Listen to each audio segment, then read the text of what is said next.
I had the house. I had the job. I had my education. I had a graduate degree. I was a Division I athlete. But I couldn't find happiness.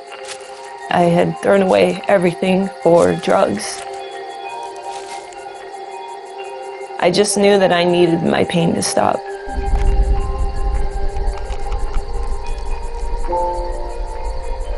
And the only thing that I could think of at that moment was that I needed to go home. And I didn't understand any other way to do it.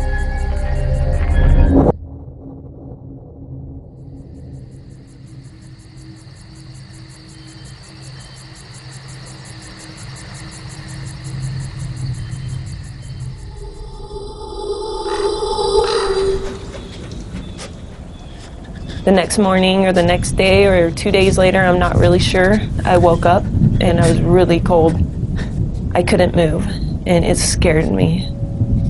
I laid there for probably about 8 hours until I could get my faculties and my strength back enough that I could actually kind of go down the mountain. And I slept for, I think, 2 days. And my roommate finally came up to me and she said, "I'm really worried about you. What's going on?"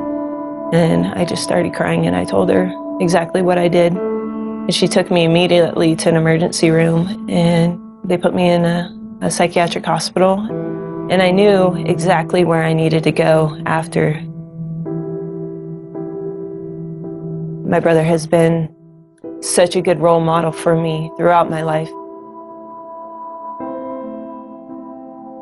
I could feel something different in his home.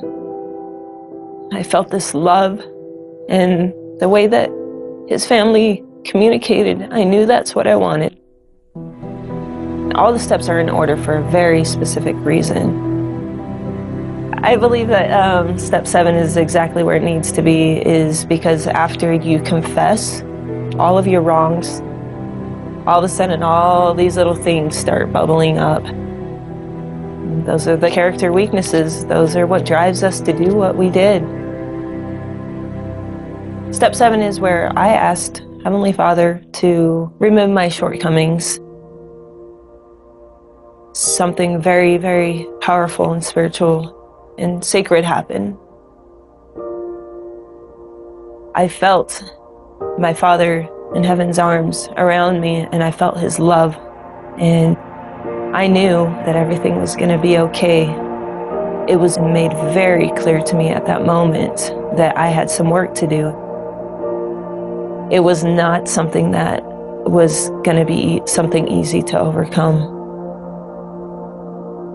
Everyone has problems, everyone has struggles, but some days it feels impossible, even with the program, even with the gospel. One of the sayings that I go back to is, God gives his toughest battles to his strongest soldiers. I don't walk around happy every day. I walk around with peace. Whatever has happened in my life, if I submitted to his plan and if I was truly honest about my weaknesses, I knew that everything was going to be okay.